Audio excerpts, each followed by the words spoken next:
Hello friends, welcome to Telugu audio story. ఈ channel కనుక మీరు ఫస్ట్ టైం చూస్తున్నట్లయితే ఛానల్ సబ్స్క్రైబ్ చేయండి, లైక్ చేయండి. అలాగే ఈ కథపై మీ ఒపీనియన్ని కమెంట్ రూపంలో తెలియచేయండి. ఇక కథలోకి వెళ్దామా? మన నుంచి నా ప్రాణమా పార్ట్ 72 చూసే ముందు పార్ట్ 71 చూడండి. లింక్ డిస్క్రిప్షన్లో ఇవ్వడం జరిగింది. అయ్యో, అలా ఎందుకంటారు? వాడిని తీసుకొని వచ్చారు. వాడు మీకు నెక్స్ట్ లెవెల్. పాపను కదిలిస్తే వాడు చేసే హంగామా అంతా ఇంత కాదు.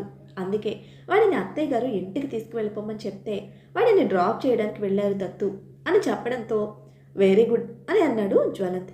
ఆ తర్వాత అవును, పల్లవి వాళ్ళకి చెప్పారా విషయం అని ఆరాధ్య అడగ్గా అయ్యో మర్చిపోయానురా అంటూ జ్వలంత్ రాబర్ట్కు ఫోన్ చేసి విషయం చెప్పడంతో వావ్, కంగ్రాచులేషన్స్, ఇంత లేట్గానే చెప్పేది? నేను ఆఫీస్లో ఉన్నాను, ఇంటికి వెళ్ళి పల్లవిని తీసుకొస్తాను అని చెప్పగా అయ్యో తొందర ఏం లేదు, ఈరోజు ఇక్కడే ఉంటాము, రేపు డిశ్చార్జ్ అనుకుంటా, మీరు మెల్లిగా రండి అని అన్నాడు జ్వలంత్. నేను మెల్లిగా రావాలనుకున్నా కూడా విషయం తెలిస్తే మీ చెల్లి నాకు నిద్ర పట్టనిస్తుందా, నన్ను పని చేసుకొనిస్తుందా అని నవ్వాడు రాబర్ట్. అలా రాబర్ట్ వాళ్ళ ఇంటికి ఫోన్ చేసి పల్లవికి విషయం చెప్పగా పల్లవి కూడా జ్వలంత్కు ఫోన్ చేసి మాట్లాడింది. అలా రాబర్ట్ పల్లవిని తీసుకొని ఈ మధ్యలో షాపింగ్ చేసి సాయంత్రానికి వెళ్ళారు. వీళ్ళు వెళ్ళేసరికి అనంత్తో సహా అందరూ అక్కడే ఉండగా పల్లవి కొడుకుని చూసిన అనంత్, చూసావా నాకు చెల్లి వచ్చేసింది, మా చెల్లి చాలా బాగుంది అని అనడంతో పల్లవి కొడుకు కూడా నాకు కూడా కొద్ది రోజులైతే చెల్లి వస్తుందట, ఇప్పుడు మా చెల్లి కూడా మమ్మీ బజ్జులో ఉందట, మా చెల్లి వచ్చాక డాడీ నేను చెల్లి ఒక పార్టీ, అలాగే మమ్మీ ఒక పార్టీ అంట అని గర్వంగా చెప్పుకున్నాడు. నేను నాన్నమ్మ తాతయ్య చెల్లి ఒక పార్టీ, అమ్మ నాన్న ఒక పార్టీ, మా చెల్లిని ఇంటికి తీసుకువెళ్ళిన తర్వాత నేను మా నాన్నమ్మ మా తాతయ్య మా చెల్లి ఒకే రూమ్లో ఉంటాము, మా మమ్మీ డాడీ ఇంకొక రూమ్లో ఉంటారు అని అన్నాడు అనంత్. ఒరేయ్, నువ్వు అలా చెప్పావే అనుకో, మీ నాన్న ఇప్పుడు నిన్ను కూడా ఇంట్లోకి రానివ్వడు అని ఆరాధ్య అనగానే మరీ అంత ఏం చేయను, కానీ వాడిని నీ దగ్గరకు పంపించి వాడి స్థానంలో నేను వెళ్ళిపోతాను అని అన్నాడు జ్వలంత్. అలా వీళ్ళందరినీ పలకరించి పాప దగ్గరికి వెళ్ళేసరికి రాబర్ట్ తన చేతిలో ఉన్న బాక్స్ ఇవ్వడంతో ఆ బాక్స్లో నుండి చైన్ తీసి పాప చేతిలో పెడుతూ, అసలు నీకు చైన్ వేయాలనే ఉంది చిట్టి తల్లి, కానీ నాకంటే ముందు మీ నాన్నమ్మకు తాతయ్యకు మీ నాన్నకు నీకు ఏదో పెట్టాలని ఉంటుంది కదా, అందుకే ఇది నేను నీకు ఇస్తున్న గిఫ్ట్. ఒకసారి వాళ్ళందరూ పెట్టుకోవాలనుకున్నది పెట్టుకున్నాక ఈ అత్త నీకు ఇంకా చాలా గిఫ్ట్స్ ఇస్తుంది, సరేనా అని చెప్పగా ఇప్పుడు ఇవన్నీ ఎందుకు పల్లవి అని అంది ఆరాధ్య. అవును, నువ్వన్నది కూడా నిజమే, వాళ్ళ తాతగారైతే ఏం చేస్తారు అని నాకు ఇప్పుడే భయం పట్టుకుంది. ఆల్రెడీ ఎంప్లాయీస్ అందరికీ 2 నెలల శాలరీ బోనస్గా ఇచ్చేశారు, మనవరాలు వచ్చింది అని ఆయన ఎక్కడ ఆగడం లేదు, కూతురు వచ్చిందని వీడు ఎక్కడ ఆగటం లేదు. అయినా ఇప్పుడు అదంతా ఎందుకు, కానీ ఇప్పుడు నువ్వు చైన్ ఎందుకు తీసుకొచ్చావు, అవసరమా చెప్పు అని అన్నారు సునంద గారు. అరే, నేను అత్తగా నేను ఇవ్వాల్సిన గిఫ్ట్ ఇవ్వద్దా? మేనత్త పొజిషన్లో ఉన్నాను, రేపు పాప పెద్దయ్యాక అత్త నువ్వు నాకేం తీసుకొచ్చావు అని అడిగితే నేనేం చెప్పాలా ఆంటీ అని పల్లవి అనగానే, అయితే నా కూతురికి మొదటి గిఫ్ట్ మీరే ఇస్తున్నారు, నా కూతురి లైఫ్ ఆనందంగా ఉండాలి అని కోరుకొని ఇవ్వండి, మీ అందరి ఆశీర్వాదాల వల్ల పిల్లలు ఆనందంగా ఉంటే నాకు అంతే చాలు అని అన్నాడు జ్వలంత్. తప్పకుండా అన్నయ్య, మీరంతా బాగుండాలి అని మనస్ఫూర్తిగా కోరుకునే వాళ్ళలో నేను ముందుంటాను, మీరు బాగుంటే మాలాంటి వాళ్ళు చాలామంది బాగుంటారు అని ఎమోషనల్ అయ్యింది పల్లవి. అవును జ్వలంత్, అందరి ఆనందాల గురించి ఆలోచిస్తారు కాబట్టి మీరు ఎప్పటికీ ఆనందంగా ఉండాలి అని అన్నాడు Robert. Thank you so much. ఇదిగో ఆల్రెడీ నేను కూతురు పుట్టిన ఆనందంలో సునీత విలియమ్స్తో పాటుగా గగనంలో విహరిస్తున్నాను కాబట్టి ఇప్పుడు నన్ను అంతకు మించి పైకి పంపించాలి అని చూడకండి అని అనడంతో ఆవిడ కూడా అక్కడ స్ట్రక్ అయినట్టు నువ్వు కూడా అక్కడ స్ట్రక్ అయిపోతున్నావా అని నవ్వారు ఆనంద్ గారు. అంతలోపే జ్వలంత్ ఆర్డర్ చేసిన స్వీట్స్ అన్నీ రావడంతో ఆ స్వీట్స్ని చూసిన సునంద గారు, ఒరే షాప్ ఏమైనా పెట్టాలనుకుంటున్నావా అని అడగ్గా, అబ్బా మమ్మీ, నీ నాన్ సింక్ జోకులకి నవ్వడానికి నాకు అస్సలు ఓపిక లేదు, హాస్పిటల్ అందరికీ పంచడానికి స్వీట్స్ తెప్పించాను అంటూ అప్పుడే లోపలికి వస్తున్న దత్తుని పిలిచి, నువ్వు ఒక కార్నర్లో ఇవ్వు, నేను ఇంకొక కార్నర్లో ఇస్తాను, హాస్పిటల్లో ఒక్క పేషెంట్ కూడా మిస్ అవ్వకూడదు, డాక్టర్ కూడా మిస్ అవ్వకూడదు అని చెప్పగా, బావా ఈ లెక్కన ఇప్పుడు స్టార్ట్ చేస్తే రేపు అక్క వెళ్ళిపోయేలోపు మనం ఇచ్చేస్తామా అని దత్తు అనగానే, దత్తు మాటలకు రాబర్ట్ గట్టిగా నవ్వేస్తూ, అలా కాదు కానీ రూమ్లో ఎంతమంది ఉన్నారో కౌంట్ చేసేసి ఆ బాక్సెస్ వాళ్ళకి ఇచ్చేస్తే అందరికీ త్వరగా అయిపోతుంది కదా అని చెప్పడంతో, ఇలా చెప్పే బదులు నువ్వు కూడా వచ్చి హెల్ప్ చేయొచ్చు కదా అని అడిగాడు జ్వలంత్. తప్పకుండా వస్తాను, అదేదో డైరెక్ట్గా అడిగితే అయిపోతుంది కదా అంటూ నవ్వి ముగ్గురు కలిసి స్వీట్ పంచడానికి వెళ్ళగా, నాకు వీడిని చూస్తుంటే ఆ నర్స్ చెప్పినట్టుగా భయంగా ఉంది. ప్రపంచంలో ఎవ్వరికీ కూతుళ్ళు పుట్టనట్టు వీడికొక్కడికే పుట్టినట్టు బిల్డప్ ఇస్తున్నాడు అని నవ్వారు సునంద గారు. అవును మరి, మనకు లేరు కదా, వాడికి ఉంది కదా, ఆ మాత్రం గర్వం ఉంటుందిలే అని నవ్వారు అనంత్ గారు. అలా అక్కడ కాసేపు ఉండి రాబర్ట్ వాళ్ళు కాసేపు తర్వాత వెళ్ళిపోయారు. ఆ రోజు కూడా ఆరాధ్య దగ్గర సునంద గారే ఉండగా జ్వలంత్నే చాలా కష్టపడి ఇంటికి పంపించారు. మరునాడు ఉదయం 6 గంటలకు ప్రత్యక్షమైన కొడుకును చూసిన సునంద గారు, అరే ఈరోజు డిశ్చార్జ్ కదా, ఎందుకు ఇంత త్వరగా వచ్చేసావు అని అడగడంతో, నా ప్రిన్సెస్ని చూడకుండా ఉండలేకపోయాను మమ్మీ, అందుకే వచ్చేసాను అని చెప్పగా, పాపంరా చిన్నోడు ఒక్కడే దత్తు దగ్గర ఉండగలుగుతాడా, వాడిని ఎంత సతాయిస్తాడో కదా, అది ఆలోచించి అక్కడే ఉండాల్సింది కదా అని అన్నారు. నాకు ఇక్కడ డాక్టర్తో కూడా కాస్త పనుంది మమ్మీ, అందుకే వచ్చానులే అంటూ పాపను చూసుకొని ఈరోజే డిశ్చార్జ్ చేస్తున్నారు, మన ఇంటికి వెళ్ళిపోదాం తల్లి అని కూతురికి చెప్పుకొని 8 గంటలకు వచ్చిన డాక్టర్ని డిశ్చార్జ్ ఎన్నింటి వరకు అవుతుందని అడగ్గా, అన్ని ఫార్మాలిటీస్ పూర్తి చేసేసరికి 4 అవుతుంది అని, 4 గంటలకి డిశ్చార్జ్ చేస్తాము, 1 గంట అటు ఇటు మాత్రం అవ్వచ్చు అని ఆవిడ చెప్పడంతో, అలాగే అని చెప్పి మళ్ళీ వీళ్ళ దగ్గరికి వచ్చి, నేను వెళ్తున్నాను, డిశ్చార్జ్ టైంకి వచ్చేస్తాను అని చెప్పి వెళ్ళిపోయాడు జ్వలంత్. వీడు ఎందుకు వచ్చినట్టు, డిశ్చార్జ్ టైం కనుక్కొని ఎందుకు వెళ్తున్నట్టు, అసలు వీడు ఏం చేస్తున్నాడో నాకైతే అర్థం కావటం లేదు. ఇప్పటి నుండి కనీసం ఆఫీస్కైనా వెళ్తాడో లేదో అని సునంద గారు అనగా, నాకు కూడా అలానే అనిపిస్తుంది అత్తయ్య అని అంది ఆరాధ్య. అలా 10 గంటల వరకు అనంత్ గారు వచ్చారు. ఆయన రావడంతోనే, వాడు ఎక్కడికి వెళ్ళాడు, ఆఫీస్కి వెళ్ళాడా లేదా అని అడిగారు సునంద గారు కొడుకు గురించి. ఏమో నాకు తెలియదు, నేను అడగలేదు వాణ్ణి, ఇక్కడ మీరిద్దరూ ఉన్నారని నేను డైరెక్ట్గా ఇట్టే వచ్చాను. ఇంతకు డిశ్చార్జ్ ఎప్పుడు చెప్పారా అని అడగడంతో, 4 గంటలకంట అని చెప్పగా, అదే విషయం సునంద గారి అన్నయ్యకి ఫోన్ చేసి చెప్పేసి, మేము వచ్చేస్తాం, మీరు హాస్పిటల్కి రానక్కర్లేదు అని చెప్పారు. ఇద్దరూ కలిసి ఉదయం మీ చిన్నోడిని లేపి రెడీ చేసి స్కూల్కి పంపించారు. వాడేమో నేను వెళ్ళను, ఈరోజు చెల్లి ఇంటికి వస్తుంది అని ఏడ్చినప్పటికీ నిన్ను చెల్లి ఇంటికి వచ్చే టైంకి తీసుకువస్తామని ప్రామిస్ చేసి స్కూల్కి తీసుకొని వెళ్ళారు. అప్పటి నుండి ఇద్దరూ జాడలేదు.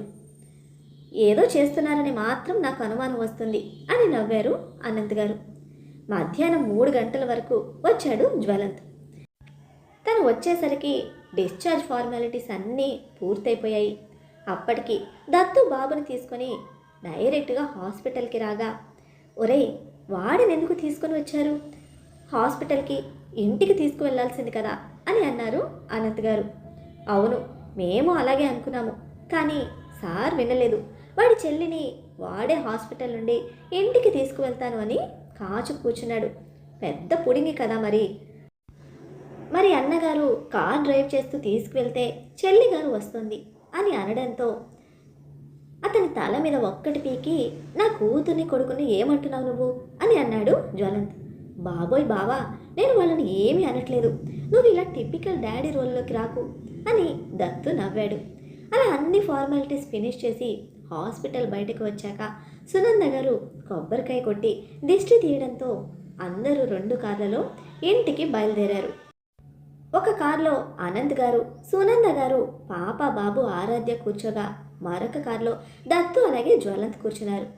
ఆరాధ్య భర్తను తనతో పాటు రమ్మన్నప్పటికీ, లేదు నాకు మధ్యలో కాస్త పనుంది, మేము ముందు వెళ్తాము అని వాళ్ళు కారులో ముందు చేరుకొని దత్తు వాళ్ళ అమ్మగారితో, అత్తయ్య మీరు హారతికి సిద్ధం చేయరా వాళ్ళు వచ్చేసరికి అని అడగగా, ఆల్రెడీ అమ్మ ఫోన్ చేసి చెప్పింది బాబు, నేను హారతి రెడీ చేసి పెట్టాను, వాళ్ళు రావడమే ఆలస్యం అని చెప్పడంతో, బావా మీకు ఇవన్నీ ఎలా తెలుసు అని అడిగాడు దత్తు. అంటే గూగుల్ ఉంది, యూట్యూబ్ ఉన్నాయి కదా అని నవ్వగా, కానీ బావా పెద్దోడి విషయంలో అన్నీ మిస్ అయిపోయావు కదా నువ్వు అంటూ బాధగా అడిగాడు దత్తు. అది తలుచుకొని, అవునరా, అందుకే నా కూతురు విషయంలో ఏది కూడా మిస్ అవ్వదలుచుకోలేదు, ప్రతిదీ కూడా అనుభవిస్తూ నా కొడుకుకి అప్పుడు జరిగుంటే బాగుండేది కదా అని అనుకుంటున్నాను అని అన్నాడు జ్వలంత్. అంతలోనే అనంత్ గారి కారు రావడంతో వాళ్ళిద్దరూ అందరినీ గేటు బయట ఆపి గేటు క్లోజ్ చేసి పెట్టి, అందరూ ఇక్కడే దిగి లోపలికి రండి అని అనడంతో, అదేంటిరా, లోపల వరకు వెళ్దాం కదా, అమ్మాయిని ఇక్కడి నుంచే నడిపించడం ఎందుకు అని అన్నారు అనంత్ గారు. అబ్బా నాన్నగారు, ఎప్పుడు మీరు చెప్పేదే మేము వింటాం కదా, ఒక్కసారి మేం చెప్పేది కూడా మీరు వినండి అని అనగానే, సరే నీ ఇష్టం అని ఆయన అనడంతో అందరినీ అక్కడే దింపి ఒక్కసారిగా దత్తుకి సైగ చేయగా ఇద్దరూ కలిసి 1 2 3 అని గట్టిగా అరిచి మెయిన్ గేట్ ఓపెన్ చేశారు. గేటు తెరుచుకోగానే అక్కడ కనబడిన దృశ్యాన్ని చూసి అందరూ ఆశ్చర్యపోయారు. ఏదో మూల కూతురు పుట్టగానే తండ్రి నుండి దొరుకుతున్న ప్రేమ తన కొడుకు పుట్టినప్పుడు దొరకలేదని, ఆ సమయంలో తను ఒంటరిగా ఎలా బాధలు అనుభవించిందో అన్నీ పరిపరి విధాలుగా గుర్తుకు వచ్చిన ఆరాధ్యకు ఆ క్షణం అక్కడ చూసిన దృశ్యం మనసు లోతుల్లో భర్త కూడా తన కొడుకుని ఎంతగా మిస్ అయ్యాడో కళ్ళ ముందు కనపడడంతో అప్పటి వరకు మనసులో ఉన్న బాధ, అసహనం పూర్తిగా పటాపంచలైపోయి జ్వలంత్ మీద తనకున్న ప్రేమ 100 రెట్లు పెరిగిపోయింది. అక్కడ దృశ్యాన్ని చూసిన అనంత్ గారు కూడా ఆనందంగా కొడుకు చుట్టూ చేయి వేసి, I'm proud of you my son, I'm very happy for you అని చెప్పగా, కన్నయ్య చాలా ఆనందంగా ఉందిరా, ఎప్పటికీ నువ్వు ఇలానే నీ కుటుంబాన్ని ప్రేమిస్తూ పిల్ల పాపలతో సుఖ సంతోషాలతో ఉండాలని మనస్ఫూర్తిగా కోరుకుంటున్నాము అని జ్వలంత్ నుదుటిన ముద్దు పెట్టుకొని చెప్పగా, తల్లి చుట్టూ చేయి వేసి ఒక చిన్న నవ్వు నవ్వి ఆరాధ్య వైపు చూసి, హ్యాపీ అయినా నువ్వు అని అడిగాడు జ్వలంత్. కొంచెం కాదు, చాలా హ్యాపీగా ఉన్నాను, నేను ఎంత హ్యాపీగా ఉన్నానో నా మాటల్లో చెప్పలేను మీకు, thanks for everything, I love you so much అంది భర్తకు మాత్రమే వినపడేట్టుగా. 1 గంట క్రితమే ఏదో డాక్యుమెంట్స్ కోసం ఇంటికి వెళ్ళిన రాబర్ట్తో మళ్ళీ ఒకసారి వెళ్ళి పాపను చూద్దామా, నాకు పాపను చూడాలని ఉంది అని అడిగిన పల్లవి కోసం జ్వలంత్కి ఫోన్ చేసి, పల్లవి పాపను చూడాలని అనుకుంటుంది, అందుకే మేము రావాలనుకుంటున్నాము అని చెప్పగా, అయ్యో రాబర్ట్, ఇప్పుడు ఆరాధ్య డిశ్చార్జ్ అయిపోయింది, ఒక పని చేయండి, మీరు డైరెక్ట్గా ఇంటికి వచ్చేసేయండి అని చెప్పాడు జ్వలంత్. అలా వీళ్ళతో పాటు ప్యారలల్గా వాళ్ళు కూడా దాదాపు అదే సమయానికి అక్కడికి చేరుకున్నారు. వీళ్ళు బయటే ఉండడం గమనించి కారు దిగిన ఇద్దరికి గేట్ లోపల, welcome to my world, welcome to my prince and princess, mummy and daddy love you both till their last breath, you both are our everything అని ఇటు కూతురికి అటు కొడుకుకి మొత్తం పువ్వుల అలంకరణలో వెల్కమ్ చెప్పి నా కుటుంబాన్ని చూసిన ప్రతి ఒక్కరికి కూడా మనసంతా ఆనందంగా తేలిపోయింది. అది చూసిన రాబర్ట్, అది జ్వలంత్ తన భార్య కోసమో తను మిస్ చేసుకున్న బాబు ప్రేమ కోసమో చేసుకున్నట్టుగా లేదు, రాబర్ట్కు నెక్స్ట్ ఏం చేయాలో గైడ్ చేసినట్టుగా అనిపించింది. అలా అందరూ అలంకరణను చూస్తూ అలానే ఉండిపోగా దత్తు మాత్రం ఎంతసేపు బయట నిలబడతారు, మా ప్రిన్సెస్కి ట్యాన్ వచ్చేస్తుంది, జాగ్రత్త, త్వరగా లోపలికి రండి, ఇంట్లో మావయ్య చాలా స్వీట్స్ తెప్పించి పెట్టారు, నేను అవన్నీ టేస్ట్ చేయాలి అని చెప్పడంతో అందరూ కలిసి లోపలికి వెళ్ళగా, ఒక్క నిమిషం ఉండమ్మా అంటూ దత్తు వాళ్ళ అమ్మగారు వచ్చి ఆరాధ్యకు హారతి ఇవ్వబోతూ ఉంటే, ఒక్క నిమిషం వదినా అంటూ సునంద గారు కొడుకుని కోడల్ని పక్కకు చేర్చి మనవడి కొడుకు చేతిలోకి ఇచ్చి, ఇప్పుడు నా కొడుకు కుటుంబం కంప్లీట్ అయింది, అందరికీ కలిపి హారతి ఇవ్వండి వదిన, వాడి కుటుంబానికి ఎవ్వరి దిష్టి తగలకూడదు అని చెప్పడంతో ఆవిడ ఎర్ర నీళ్లతో హారతితో దిష్టి తీసి ఎర్ర నీళ్లను పక్కన పాడేసి, కుడికలు లోపలికి పెట్టిరండి అని చెప్పగా, ఆరాధ్య జ్వలంత్ ఇద్దరూ చెరొకరిని ఎత్తుకొని గేట్ లోపలికి అడుగుపెట్టి ఆ పూల దారి గుండా అడుగులు వేస్తూ ఉంటే జ్వలంత్ చేతిలో ఉన్న అనంత్ అయితే ఆనందంగా సంబరపడిపోతూ, వావ్ డాడీ, నాకు సూపర్ హ్యాపీగా ఉంది తెలుసా. చెల్లికి ఇలా వెల్కమ్ చెప్తూ ఉంటే నాకు కూడా ఇలానే వెల్కమ్ చెప్పావా నువ్వు అని అడగ్గా ఏం మాట్లాడలేని జ్వలంత్ సైలెంట్ అయిపోయాడు. కొడుకు అడిగిన ప్రశ్నకు జ్వలంత్ గుండెలో జ్వాలలై ఎగిసిపడుతూ ఉంటే వస్తున్న కన్నీటిని ఆపుకోవడానికి ప్రయత్నిస్తూ మౌనంగా ఉండిపోయాడు. అప్పుడు ఆరాధ్యని మాట్లాడుతూ, లేదు కన్నా, అప్పుడు డాడీ మన దగ్గర లేరు కదా, అప్పుడు అమెరికాలో ఉన్నారు కదా, ఇలా చేయలేకపోయారు. అందుకే ఇదిగో ఇప్పుడు చూడు, welcome to my prince and my princess అని కూడా నీకు చెల్లికి ఇద్దరికి ఒకేసారి వెల్కమ్ చెప్పారు. అప్పుడు నీకు చేయలేకపోయారు కాబట్టే ఇప్పుడు ఇద్దరికి కలిసి ఇలా వెల్కమ్ చెప్తున్నారు. ఇప్పుడు చెల్లికి ఇది గుర్తుండదు, ఎందుకంటే చెల్లి చాలా చిన్నది కదా, కానీ నీకైతే గుర్తుంటుంది కదా. సో ఫ్యూచర్లో చెల్లి అడిగింది అనుకో, అన్నయ్య డాడీ మనకి వెల్కమ్ ఎలా చెప్పారు అని, అప్పుడు నువ్వు చెల్లికి చెప్పాలి, డాడీ మన ఇద్దరికి కలిపి చాలా గ్రాండ్గా వెల్కమ్ చెప్పారు అని, సరేనా అని అడిగింది ఆరాధ్య. హా చెప్తాను, ఎందుకు చెప్పను, నాకు ఎప్పటికీ గుర్తుంటుంది ఇది, నేను అస్సలు మర్చిపోను అని అన్నాడు అనంత్. అలా అందరూ కలిసి ఆనందంగా ఇంట్లోకి వెళ్ళగానే సునంద గారు ముందే తన వదినకు పాయసం చేసి పెట్టమని చెప్పడంతో ఆవిడ పాయసం రెడీ చేసి పెట్టగా సునంద గారు వెళ్ళి అందరికీ పాయసం తెచ్చిచ్చింది. మెల్లగా ఆరాధ్య తన గదిలోకి వెళ్ళిపోగా తన వెనకాల వెళ్ళిన జ్వలంత్ తనకు అన్ని సర్దుతూ డల్గా ఉండడం గమనించి, ఏమైంది డల్గా ఉన్నారు అని అడిగింది. ఏం లేదురా అని అన్నాడు జ్వలంత్. నాకు మళ్ళీ అబద్ధాలు చెప్తున్నారా అని అడగ్గా అప్పటికే అతని కళ్ళల్లో నీళ్లు తిరిగాయి. ఏమైంది అని భర్తను ప్రేమగా అడిగింది. అంతే ఆరాధ్యను గట్టిగా పట్టుకొని ఏడవడం మొదలుపెట్టాడు జ్వలంత్. మరి పల్లవి రాబర్ట్లు ఎప్పుడు పేరెంట్స్గా మారబోతున్నారో తెలుసుకోవాలంటే నెక్స్ట్ ఎపిసోడ్ని ఫాలో చేయండి. అలానే ఈ ఎపిసోడ్ని లైక్ చేయడం మాత్రం మర్చిపోకండి. Bye friends.